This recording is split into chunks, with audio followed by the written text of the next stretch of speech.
안녕하세요, 오펜입니다. 오늘은 구독자님이 댓글에 또 물어봐 주시기도 하고 또 저도 참 궁금해서 좀 많이 공부한 회사를 여러분과 좀 리뷰해 보려고 합니다. 오늘 리뷰할 회사는 이항입니다. 안녕하세요, 오펜입니다. 구독자 알람 해주세요.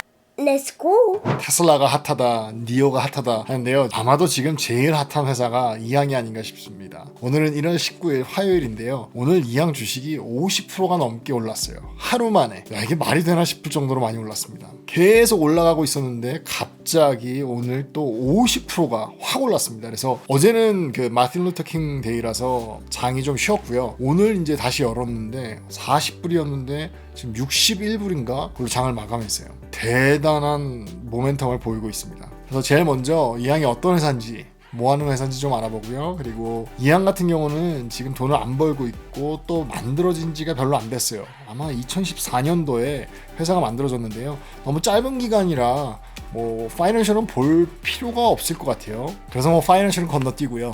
이런 회사들은 이제 어떤 경쟁자가 있나, 이왕과 비슷한 일을 하고 있는 회사들을 좀 비교해 보고요. 그리고 좀 제가 생각하는, 나름대로 생각하는 리스크를 한번 여러분과 리뷰해 보겠습니다. 그래서 처음으로 이항이 어떤 회사인지 좀 알아보겠습니다. 다들 아시겠지만 이항은 이제 쉽게 말하면 큰 드론을 만드는 회사죠. 사람이 탈 수 있는 그런 드론 같은, 그냥 비행기라고 부를게요. 옛날 사람이라 비행기 같은 거 만드는 회사예요. 뭐 이항이 말하기는 Autonomous Aerial Vehicle이라고 그래가지고 운전하는 사람 없이 그냥 패신저만 탈 수 있는 드론과 비슷하게 생긴 비행기죠. 그래서 중요한 거는요, 이거는 전기로 날아가는 거예요. Autonomous. 그래서 사람이 조종해서 가는 게 아니라 그냥 지가 알아서 저절로 가는 그런 에어리얼 비이클을 만들고 있는 회사입니다. 근데 꼭 사람만 타는 걸 만드는 게 아니라요. 이렇게 보시면 이항에서 만드는 이런 드론 같은 걸로 DHL이나 아니면 포스털 서비스 같은 거, 택배, 물건 나르기, 물건 배송하기 뭐 이런 거를 다 이 AAV로 하려고 하고 있습니다.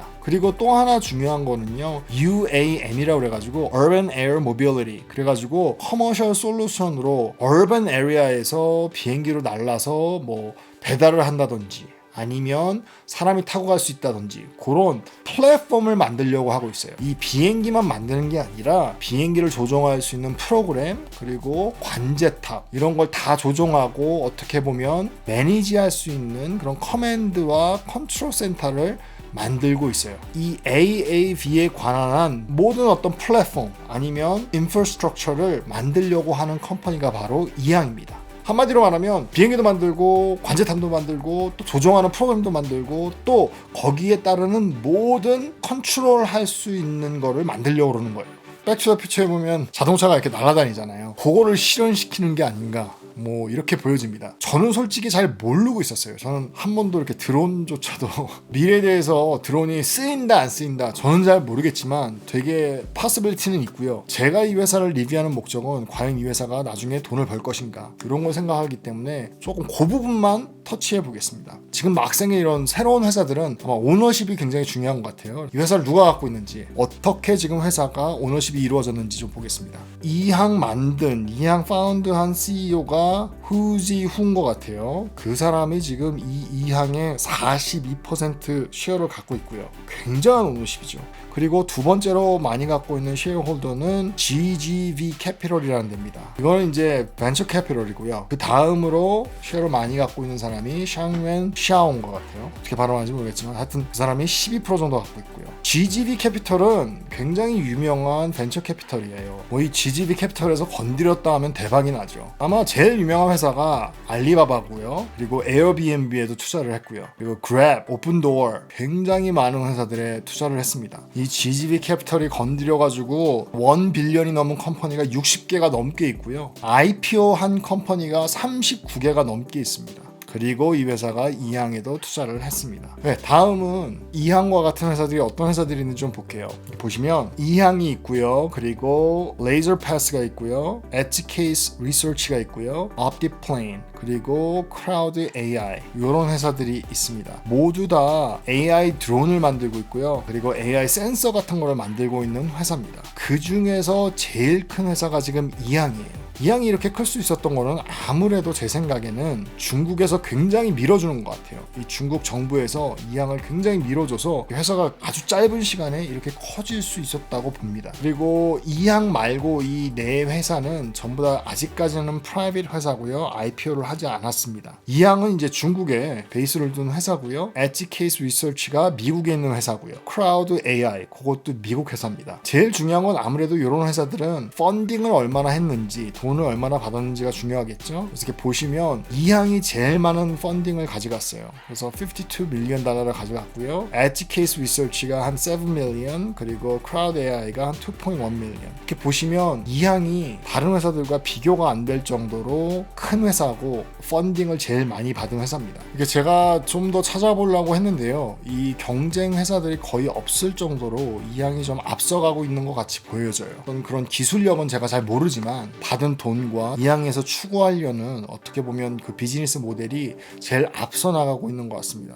다른 많은 회사들은 그냥 드론을 만들고 비행기를 만들고 거기에 대한 기술력을 높이는 반면에 이항 같은 경우는 그 드론 만드는 것도 만드는 거지만 모든 드론에 관한 모든 인프라스트럭처 그리고 비즈니스 모델을 만들고 있어요. 예를 들어서 관제탑 그리고 거기에 필요한 교통수단, 교통수칙 그런 것까지 지금 연구하고 만들고 있습니다. 굉장히 좋아 보이고 미래도 좋아 보이지만 역시 리스크가 좀 있는 것 같아요. 아무래도 제일 중요한 거는 드론을 띄워서 사람을 날르거나 아니면 드론으로 물건을 날리려면 제일 중요한 건 퍼밋이겠죠. 그리고 법이 바뀌어야 되겠죠. 비행기나 헬리콥터만 다닐 수 있는 거지 이렇게 드론을 사람을 태워서 다닐 수 있는 법은 없잖아요. 그렇게 만드는 데 있어서 법이 또 생겨야 되고 퍼밋이 나와야 되고 아마 그게 제일 힘든 일이 아닌가 그렇게 보여집니다. 하지만 이렇게 기사를 보시면 지금 이항이 롱텀 트라이를 할 수 있게끔 퍼밋을 받았어요. 오스트리아에서. 유럽 쪽에서는 좀 관대하게 보고 있지 않나 라고 보여집니다. 다음 기사는 1월 8일 날 나온 기사인데요. 미국에서도 이항 택시가 이제 한번 날랐다. 이런 기사가 나왔어요. 미국 하늘에서 날라봤다는데 의의를 두고 있는 것 같아요. 퍼밋이 나온 것도 아니고요. 트라이아웃도 아니고 그냥 한번 날려본 거죠. 그래도 이렇게 기사가 떴습니다. 네, 또 하나 리스크는 뭔지 보험 문제도 있을 것 같고요. 또 라이애빌리티 문제도 있겠죠. 비행기가 떨어지거나 사고가 났을 때 어떻게 누가 라이애블한지. 특히나 이 이항에서 만드는 이 드론 비행기는 아토노머스이기 때문에 사람이 안 타잖아요. 그래서 아마 이항 컴퍼니에서 모든 라이애빌리티를 가져가는 건지 아니면 이항에서 이 비행기를 어느 회사에 팔아서 거기서 그 사람들이 비즈니스 하면 그 회사가 가져가는 건지 아마 그것도 심각하게 얘기를 해봐야 될 것 같습니다. 어떤 회사가 굉장한 혁신성이 있고 굉장한 아이디어로 미래를 보고 회사를 만들어도 제일 중요한 부분은 과연 이 회사가 돈을 벌 수 있는지 그게 제일 중요한 것 같아요. 아무리 이항이 굉장한 드론 비행기로 기술력이 앞서가고 또 혁신성이 있고 미래에 대한 준비를 잘한다 해도 과연 이게 수지 타산이 맞는지 그게 중요한 것 같아요. 제일 좋은 예가 우버인 것 같아요. 이 우버는 만들어진 지도 오래됐고 우버가 처음 나왔을 때는 굉장한 어떤 프로블럼을 솔브했다. 그래서 이슈가 많이 됐잖아요. 첫 번째, 운전하는 사람은 돈을 벌 수가 있고 타는 사람은 저렴한 가격으로 택시 같은 서비스를 받을 수 있다. 그리고 너무 차가 많아지는 이 세상에 라이드를 쉐어한다면 공해 문제도 좀 줄일 수 있고 트래픽 문제도 좀 줄일 수 있다. 그래서 굉장히 이슈로 떠올랐었죠. 몇 년 전만 해도. 그런데 IPO가 지나서 많은 시간이 지났지만 이 우버는 아직도 돈을 못 벌고 있어요. 이렇게 보시면 2016년도부터 마이너스였고 2017년도에는 거의 4 빌리언이 마이너스였고 2018년도에 약간 플러스를 보이게 됩니다. 뭐 1 빌리언 정도 조금 안 되게 플러스를 보이게 됐다가 다시 2019년도에 마이너스 8 빌리언이에요. 2009년부터 회사가 진행됐는데도 지금도 돈이 엄청나게 마이너스예요. 보시면 알겠지만 레비뉴는 굉장히 올라가는데 돈을 못 버는 거예요. 이게 문제인 거죠. 과연 수지 타산이 되는가? 이 프로그램과 이 인프라스트럭처와 그 많은 사람들이 여기에 일해서 드라이버들한테 fair compensation을 주면서 과연 우버란 컴퍼니가 돈을 많이 벌 수 있는가? 이게 아직도 퀘스천 마크인 거죠. 스탁 프라이스는 좀 많이 올랐지만 돈을 벌지 안 벌지에 대해서는 클리어하지가 않아요. 바로 이게 제 걱정인 것 같아요. 이항이라는 컴퍼니도 굉장한 드론 비행기, 또 굉장한 프로그램, 모든 것이 있을 수 있지만 과연 이게 수지타산이 맞는가? 과연 드론 비행기가 어디에 날을 수 있는가? 제가 사는 데는 콜로라도인데요. 콜로라도에서 과연 이 비행기가 필요한가? 그리고 타려면 굉장한 부자들이 타겠죠, 처음에는. 그럼 이게 과연 돈을 벌 수 있을까? 그리고 이 패키지를 나누는 것도 뭐 DHL이나 아니면 아마존이나 알리바바에서 드론을 이용해서 패키지를 나눈다. 얼마만큼의 패키지를 나눌 수 있을까? 트럭에는 뭐 짐을 엄청나게 싣고 다닐 수 있잖아요. 근데 이 드론으로 얼마만큼의 짐을 싣고 날랐을 때 돈을 벌 수 있을까? 그리고 과연 알리바바나 아니면 아마존에서 이런 드론을 안 만들까? 이양 거를 살까? 뭐 이런 생각을 해봅니다. 리스크는 확실히 있는 것 같아요. 하지만 요즘에 주가가 오르는 걸 보면 이런 생각들이 다 필요가 없는 것 같습니다. 뭐 테슬라, 니오, 또 이번에는 이항. 오늘 하루 50%가 넘게 올랐어요. 마켓캡이 1 빌리언 달러가 갑자기 생겼어요. 이런 거 보면 그냥 뭐 이렇게 특별히 회사 분석은 필요 없는 것 같고요. 그냥 미래에 대한 회사, 미래만을 생각하는 회사 그냥 찝어서 투자하면 요즘에는 팍팍 오르는 것 같습니다, 주가. 그래서 약간 회의적이기도 해요. 가치 투자가 맞는 걸까? 네, 오늘은 이항에 대해서 좀 생각을 해봤습니다. 물론 리스크도 있고 하지만 확실하게 이 드론 비행기 쪽에서는 이항이 넘버원인 것 같아요. 오늘도 이렇게 끝까지 영상을 봐주셔서 너무 감사하고요. 지금까지 오피디였습니다. 감사합니다.